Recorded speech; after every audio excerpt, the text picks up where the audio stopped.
Om Vang me manasi pratishthitam mano me vachi pratishthitam aviravirma hedhi vedasyama ani sthaha shrutam me ma prahasihi anena dhitena horatran samdadhami Ritam vadishyami, satyam vadishyami, tanmamavatu, tadvaktaramavatu, avatu mam, avatu vaktaram, avatu vaktaram.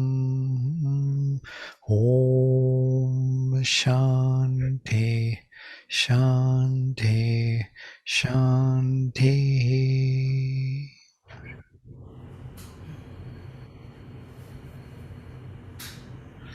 So this is the hymn number 4. Let me run through the first 3 which we already read and go forward. So the divine will, priest, warrior and leader of our journey. The Rishi hymns, the divine force that knows all the successive births. It's a name, Jata Vedas, of the soul, on its ascending planes of existence. And as a priest of his upward and onward journeying sacrifice gives him the purity, the power, the knowledge, the increasing riches, the faculty of new formation and spiritual productiveness, by which the mortal grows into immortality. In one sentence, the whole vision. So the Agni, the fire, the aspiration within the nature and within our heart, so to say, gives us on our ascending scale, because we are constantly growing, journeying sacrifice, ever advancing pilgrim. It's another word Aurobindo is using. Man is an ever advancing pilgrim. We are never staying in one's formation. We are constantly moving and changing and growing. He gives us purity, power, knowledge, increasing riches, and formation, new formation, faculty of new formation. We can form new things. And spiritual productiveness. We can be very productive spiritually. This all comes from the fire, from aspiration towards the divine. And as mortal, we grow into immortality. It destroys the enemy, the assailants, the powers of evil, enriches the soul with all they try to withhold. These powers of evil, they try to withhold us from our riches, gives the triple peace and triple fulfillment on the mental, vital and physical being, and laboring in the light of the supramental truth leads beyond, creating in us the world of immortal felicity.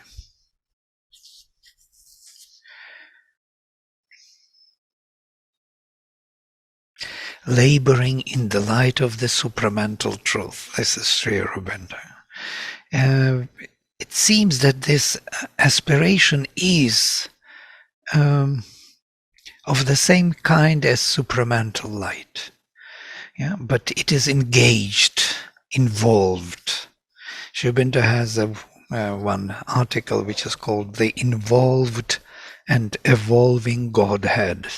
And this is him. He's involved here and evolving from within. So he is laboring here with the light of the supramental truth and leads us even beyond the supramental truth to the world of the immortal felicity, the immortal Ananda. Okay, let's go through these verses. So this is the gist of the hymn.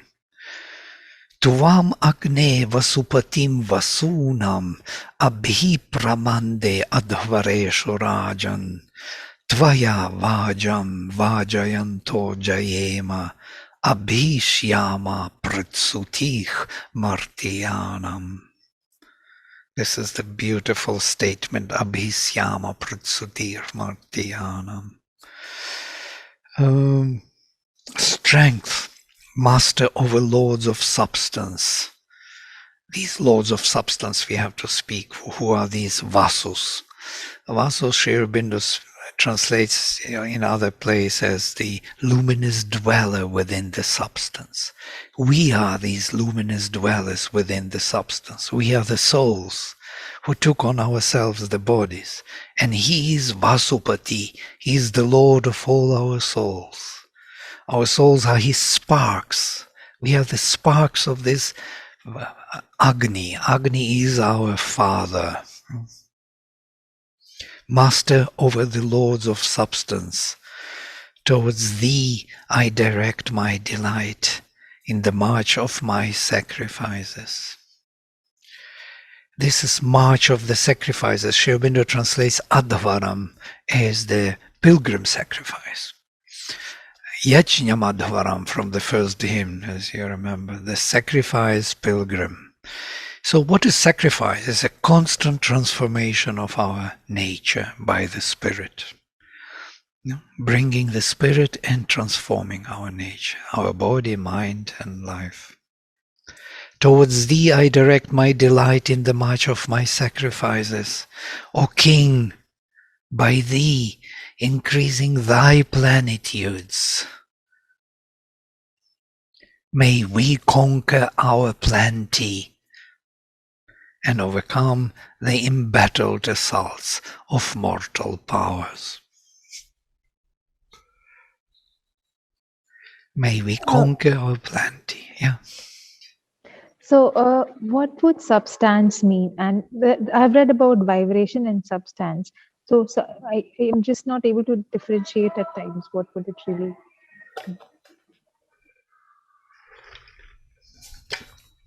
Well, it's interesting that root vas, yes, from which vasu is produced. Vasu is wealth, shining, because it shines, yeah.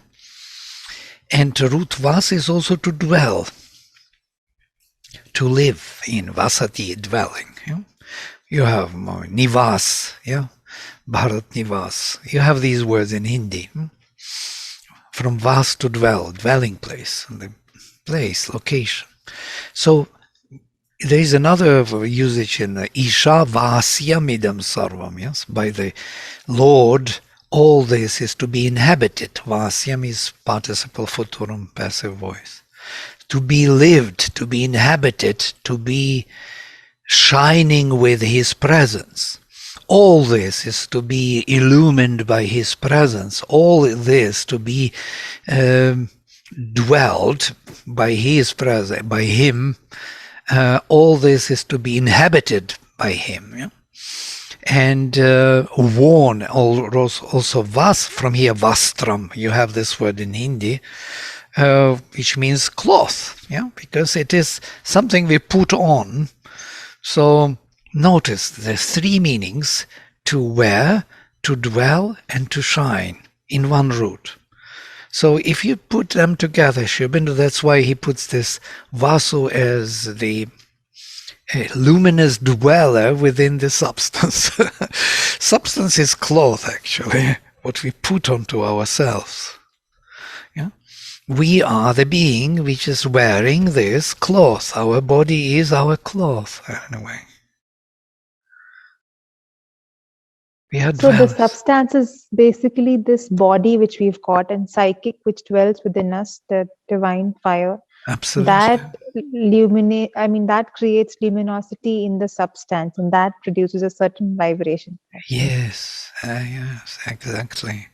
So we are wearing this, we took onto ourselves something which is not yet unregenerated, so to say. We have to regenerate it. We have to make it alive, and that's what we are doing here. We took onto ourselves mortal substance, so to say, substance which is not illumined, darkened, the fallen emanations. Yeah, our body is not totally conscious of the divine. So we have the most conscious being within, and then grades by grades, mind is less conscious, vital is even less, and the body is even less. And then the surface of the body is absolutely unaware of anything of the divine. And then this surrounding consciousness is already even more. It's a gap which has no consciousness of the divine. So we have the grades of awareness of the divine. So we took onto ourselves the substance and we illumine it by our dwelling. And this is the sacrifice. And that produces, the mother talks about subtle physical, and subtle vital and all of that. So when our substance is getting illumined, then the subtle beings also get active, or I don't know how to put it. Yes, it reaches to the surface more and more. It becomes more and more effective on the surface in the body. Body becomes more and more aware of the inner dweller and of its purpose, on its role to be a temple for the divine. Yeah? And body knows now what it is for. It is not living here only to satisfy some vital cravings of these vital forces, which we usually do. We live very unconscious life. We even do not know who we are. We're just thinking we have this desire or that desire. These desires are not ours altogether.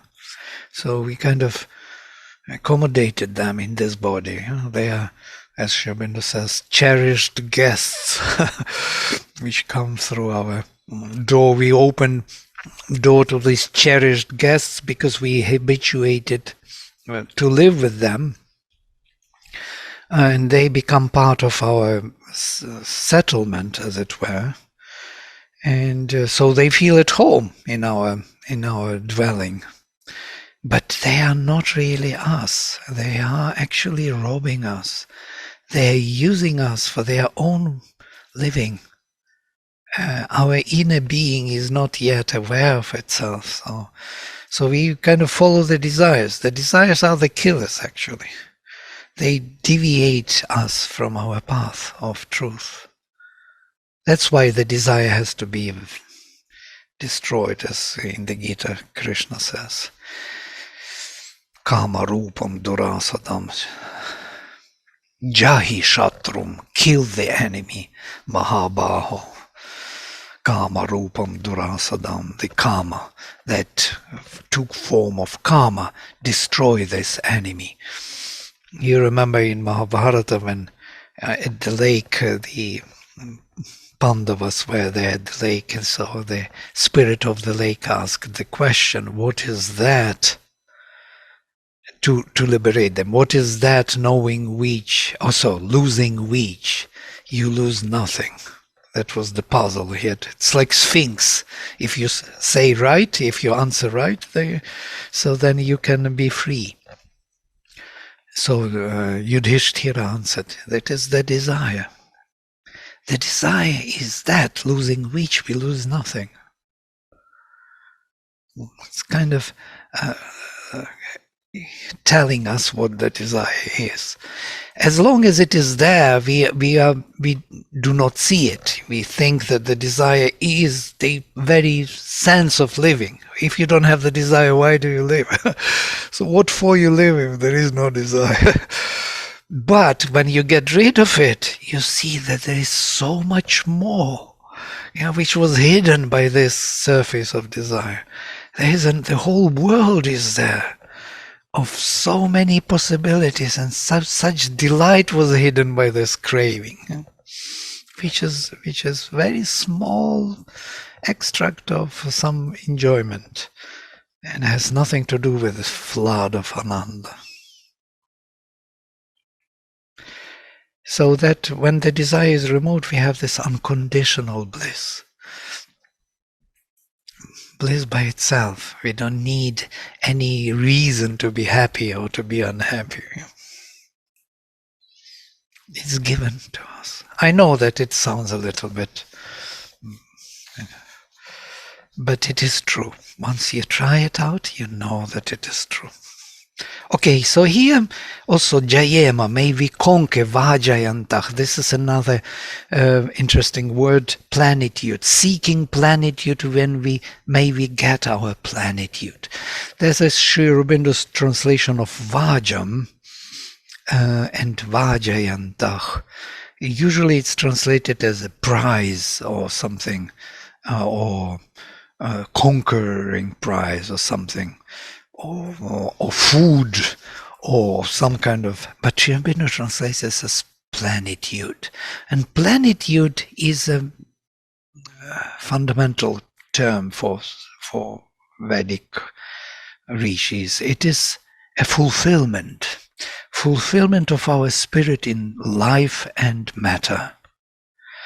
That means if we are really fulfilled in the material life, that means spiritual is already fully there, pervading it, penetrating it. It's present in every corner of our life, and that is plenitude. So, and this phrase is my favorite, Abhisyama pratsutih martyanam. May we withstand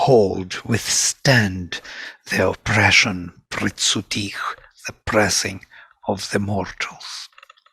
It's like mortals are pressing upon us, and we have to withstand it. We have to hold on to ourselves in spite of their pressure, in spite of their constant attack. They are coming to us for two reasons. They want to take us down, first of all, to pull us down. And second, they want to change. They want to become immortal. That's why they are drawn to immortal being. They are all drawn because this is their cure.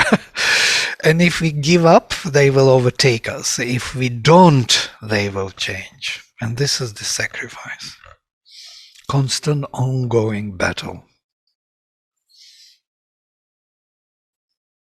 So you see in one line so much is there in one verse. Second verse, Havyavard. This is carrying the Havya. Havyavard Agnih Ajarach Pitanach Vibhuch Vibhava Sudrashiko Asme Sugarhapatyach Sam Isho Didihi Asmadriyak Sam Mimihi Shravansi. Strength unaging, that bears the oblation, is the Father of us. That's what we mentioned in the previous, that it is our Father. He in us pervades in being and is extended in light and is perfect in vision. Notice three elements: vision, knowledge, in light, extended in light, knowledge, perfect in vision, and pervades in being. Being, Sat and Chit. And he is strength, power. So these are three major elements: being, Sat, Chit, knowledge, and strength, power. Sat, Chit, Tapas. All the three elements are in him. Kindle altogether thy strength of impulsion. Kindle thy strength of impulsion, that belong perfectly to the Master in our dwelling. That is the soul in us, representing the Father. That's why the Father and the Son. We are the Son of our Father. Only through me you can come to my Father, says Jesus. So only through the soul you can reach to the Lord. And form altogether thy inspirations of knowledge and turn them towards us. This is the invocation to Agni, and Aurobindo has a footnote here for Master in our dwelling. Agni is here, the supreme will dwelling in us, Father and Lord of our being. He is to act in us entirely by the divine will and knowledge. It's an interesting insight because we as the soul, as the psychic being who is dwelling here in this substance, within it, in that spark, so to say, if we go deeper, there is the Father. The Father is present in His Son, as it were. Though the spark is looking like something separate from the Father, it is still of the same quality and substance. And within Him, within that spark, as Sri Krishna says that He is Adhyajna, you remember? He is in the heart of every man. I am dwelling in the heart of every man. The same as Jesus says, that I am in the heart of every man. What does it mean? The Son of God in the heart of every man. This is that Son, that psychic being, that soul who dwells in the heart of every being. And within him there is Adhyajna, there is the Purushottama, the Lord, the Father. The Father dwells within the Son. And it is that Father which makes the Son active and effective in his action. He presides over the sacrifice, over the transformation of the being. It is because of him the Son is doing the work. So,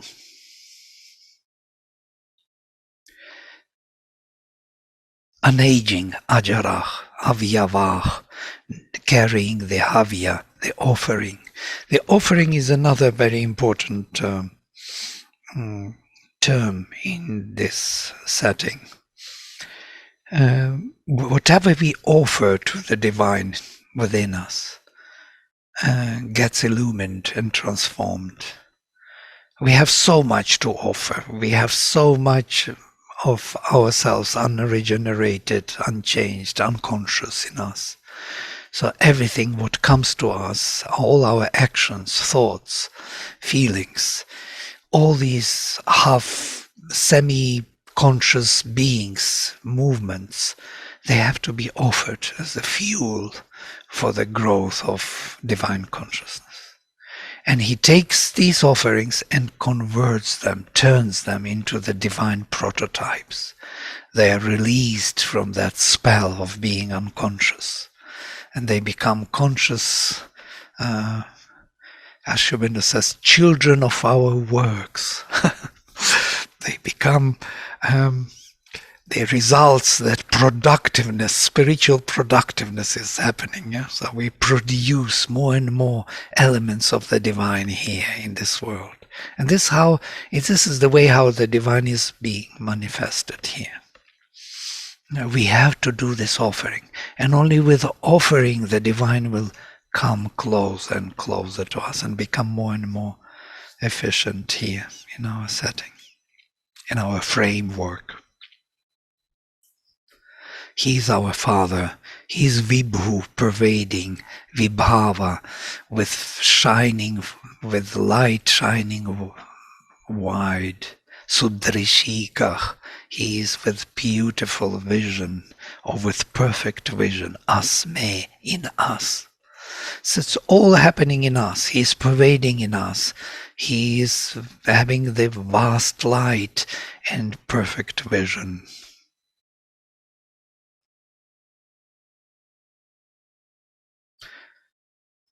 These verses we went through. Visham Kavim, Vishpatim Manushinam, Shuchim Pavakam, Garita Prishtam Agnim, Nihotaram, Vishvavidam, Dadhidve, Sadeveshu Vanate Variyani.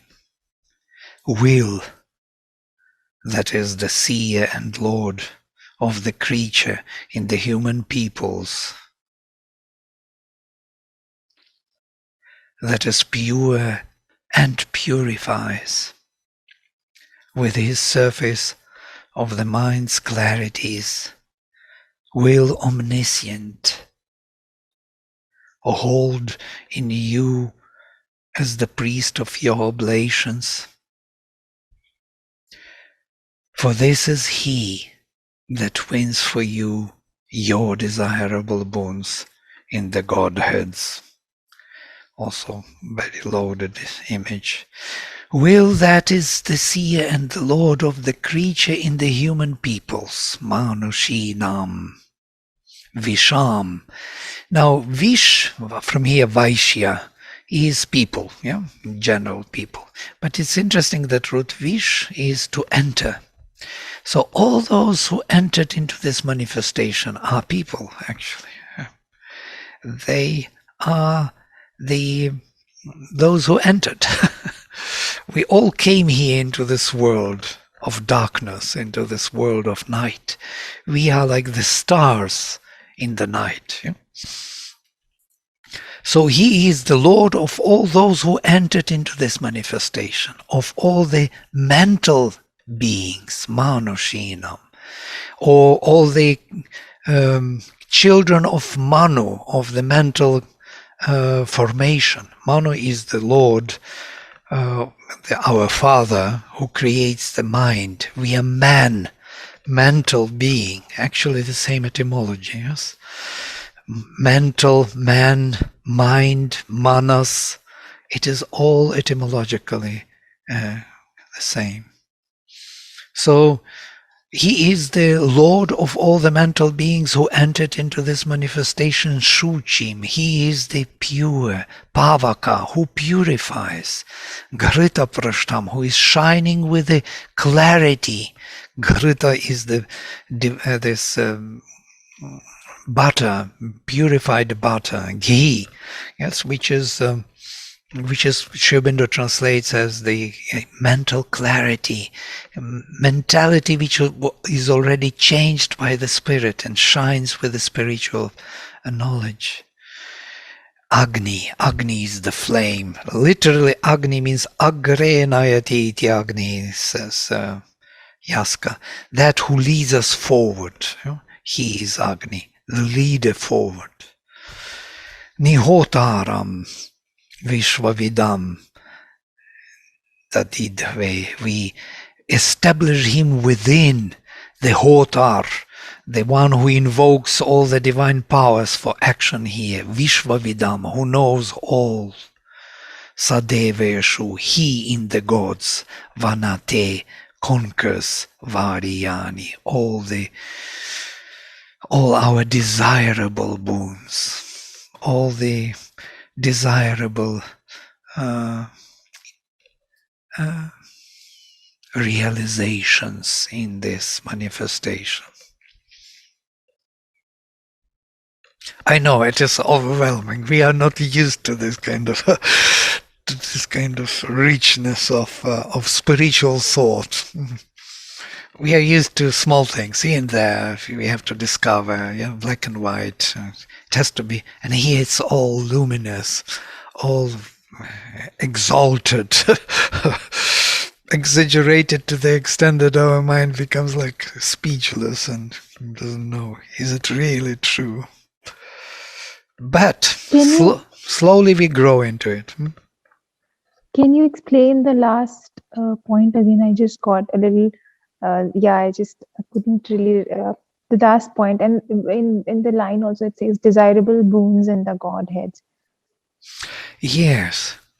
Who are these devas, whom Agni Hota invokes for action here? By the way, there is the whole hymn we read, number 3, it is number 4, previous hymn, where we identify Agni with all different godheads. Yes, Agni is Rudra, Agni is Vishnu, Agni is Indra, Agni is everyone. How come? Why do we need them then, if Agni is everyone? We need Agni only, we don't need them. But it seems we need them, because they are the powers which are helping Agni here as a spark, as a flame in the heart, in the being, in the body, to grow and become universal. They are universalizing him, as it were. They are making him universal. They are making him applicable to many different activities in the world. So he is not located only in us anymore. He can do things, yeah? He acquires new powers, new qualities, as it were. Though they are him, but him in a particular action. You see, all the names of the gods in the Veda are the particular functions of the Godhead. It's like Indra is the lightning of the illumined mind, or lightning of the intuition, let us say. Intuitive mind penetrating and coming down to us and illumining everything and showing us how things are. So that action we call Indra. Yeah? But when Indra is invoked by Agni, so what happens that Agni brings him down. Yeah? He calls to him. And then he is identifying with this flame of the divine within us and becomes that divinity growing here. He brings the light. He adds to Agni, and Agni grows and acquires new and new qualities. So that's why Deveshu, in the Godheads, in all different varieties of the divine growth, we acquire the desirable boons or the realizations. This gets me to another thought. So there are different planes of consciousness, and devtas are on one plane of consciousness. On many different planes. There are devatas from the lowest to the highest. Yes. Oh, okay. I think, yeah. Okay. So I was just reading somewhere so that there is this overmind consciousness where golden beings are there. And then there is this idea consciousness on, I'm forgetting the term, but there are 3, 4, I don't know, I'm just getting confused. But I think you answered that devtas are ranging from lower to higher. Yes, there are many different gods of lower levels to the godheads of the overmental realm, and even beyond. I think even in the supermind, though Mothers and Aurobindo says that godheads are born on the overmental plane, but godheads for our manifestation are born on the overmental plane. But even on the supramental, it is mentioned in Taittiriya, Vijñānam yajñam tanute karmani tanute picha vijñānam devaha sarve brahma jyeshtham upasate. All the gods on the Vijñāna, on the level of the supermind, praise the Brahman as the best.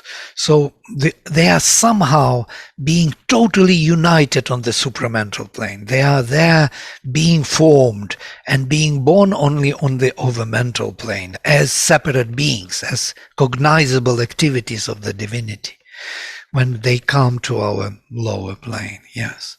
And then the activities down to earth, also we can call them as devatas. Yeah? So Taittiriya gives the whole range of the gods. Actually, it's described in the 2nd chapter, from the lowest to the highest.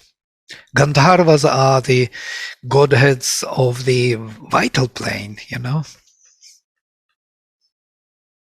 This is so fascinating. I mean, it's so amazing. So these, just out of curiosity, Shiva and Krishna, what is their plane of living? I mean, dwelling. They are born, all the great godheads, Mother and Aurobindo says, they are born on the overmental plane. Overmental, the Svar world, the world of the rays of the sun. The sun is the supermind, but when the sun shines out into manifestation, the rays are, it's like the sun body meets the darkness. When the darkness pervades the sun, the rays are born. Can you imagine?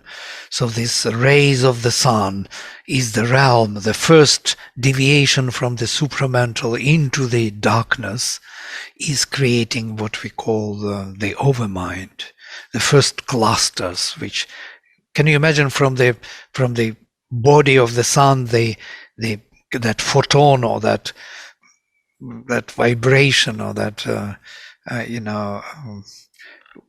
deviates for the first time and travels. You know how the rays are born from the sun. There was the whole program, which was amazing. I would recommend that program, how the sun is functioning. It's amazing. So this gamma radiation in the core is so powerful, so charged with energy, that nuclear gamma radiation, if it would be released into the cosmos, it would destroy Earth, it would destroy all the planets, there will be no life.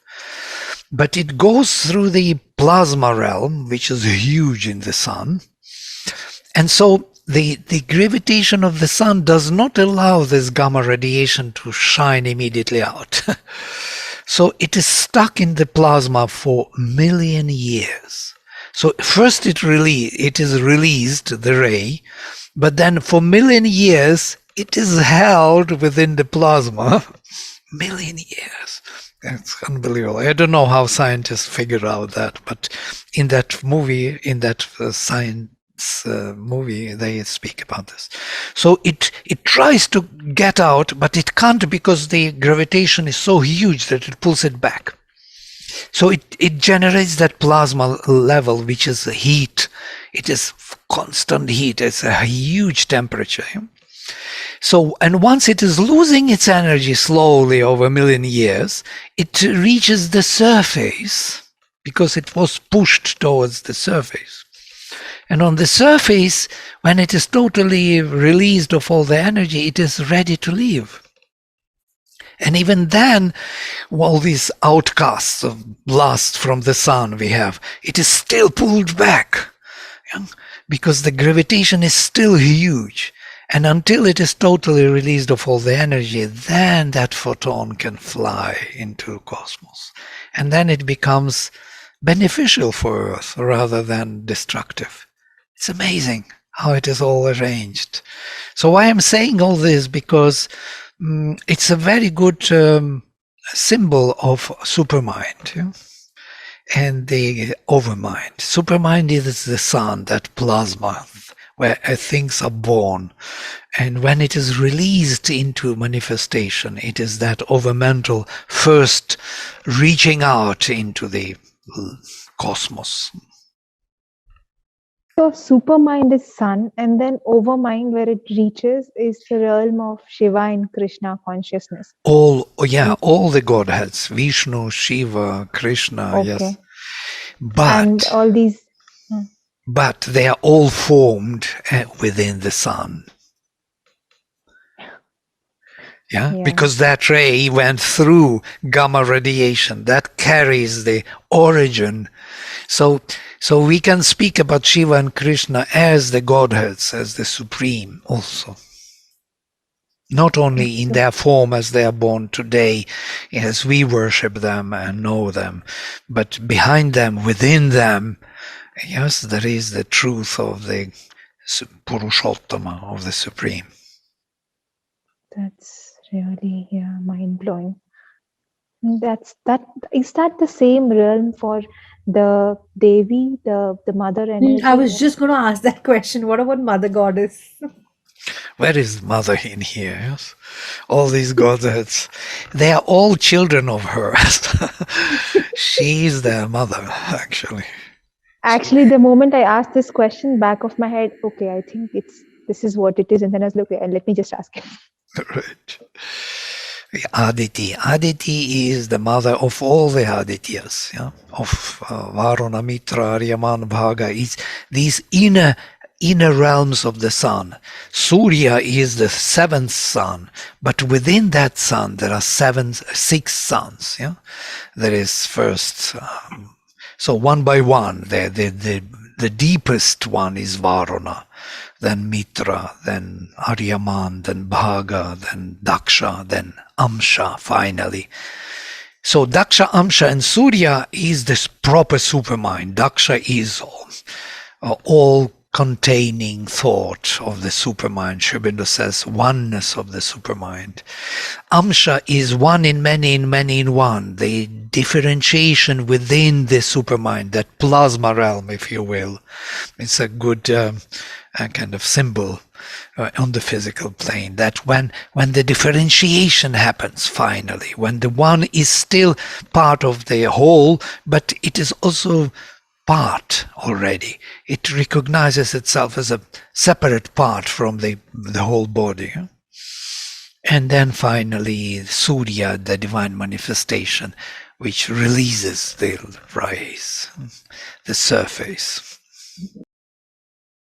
That's like so we don't even actually get to experience or see the real Surya. We just see like a very tiny little decimal fragment of it. We see the rays, yeah. We don't Yeah. see the sun. Yeah. And then Mother talks about that there are 11 subtle beings, are like the one physical body, and then there are 11 subtle beings which exist. 12, yes, 12 levels, yes, correct. Sorry, yes, 12 yes, yes. chakras, one we took, including the physical, yes. Physical, yes. Vital, physical, mental, physical, and then physical, vital, mental, vital, and then finally physical, mental, vital, mental. These are the 9, and then there are 3 beyond, and these are 3 beyond triple overmind. And triple overmind, this rays of the sun, is interesting also. Sri Aurobindo speaks about this. When the ray of the sun is coming out, it's also triple realm of the overmind. First is the highest overmind, when the ray is just leaving the surface of the sun. I do not know why we went into this topic, but since there are questions, maybe it will help us later to understand we are not doing yet hymns to Surya. There it would be more appropriate. But still, it is Agni, it is supramental flame, yes? So the first release into the darkness, first penetration of the darkness of the light or the body of the sun creates what Sri Aurobindo says, this supramental overmind, yeah? Where there is still oneness. Yeah? The kind of the deviation of the rays are still in big clusters, in the flaming of this, when the sun is casting out the bigger portions. That is the supramental overmind, still connected to the sun, still feels and knows the connection of the supramental body. This is supramental overmind. And then there is overmind proper, where there is deviation, one in many in one. The differentiation is taking place, yeah, finally. And the lowest is the intuition. Intuition is that each action of the ray is acting upon one particular context or moment in time, yes?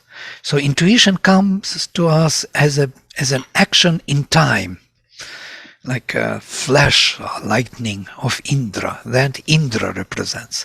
So we have supramental overmind would be Savitar, overmind realm will be Vishnu, and intuition will be Indra, actually.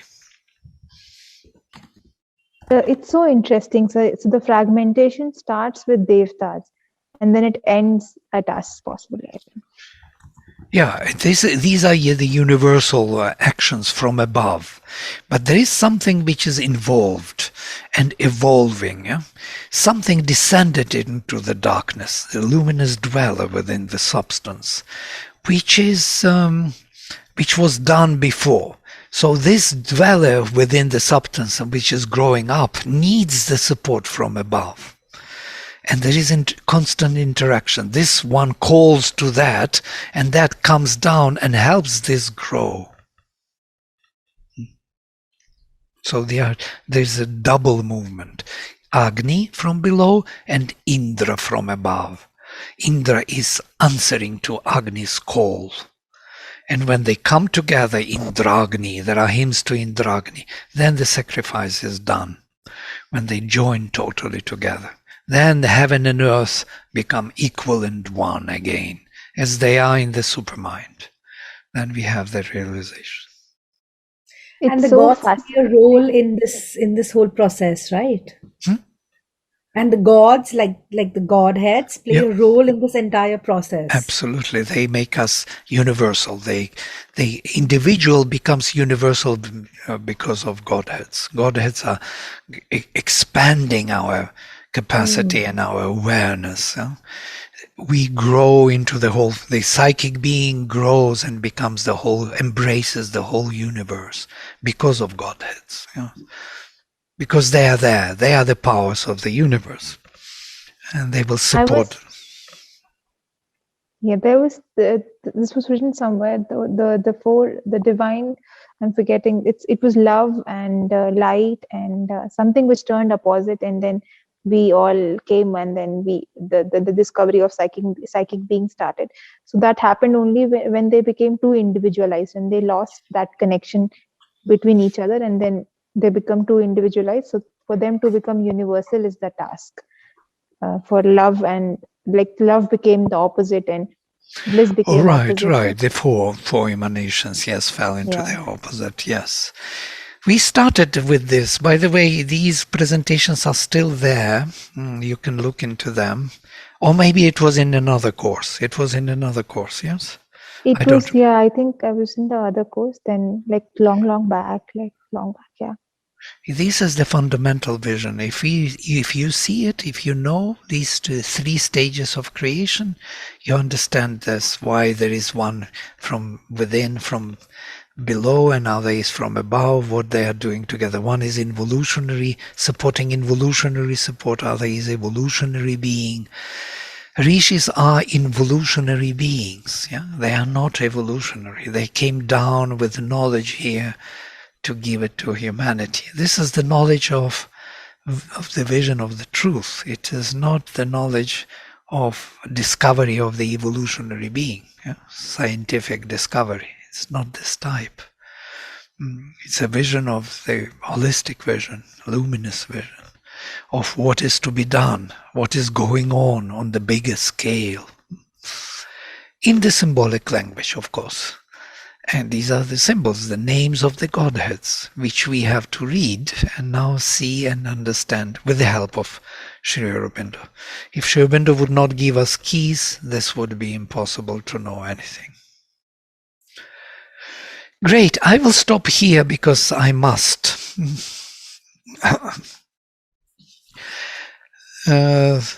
Great. It wasn't, I thought we will finish today, but it was good to discuss these fundamental issues because they are needed for us. They are becoming the foundation for our understanding. Okay, I will close with mantra.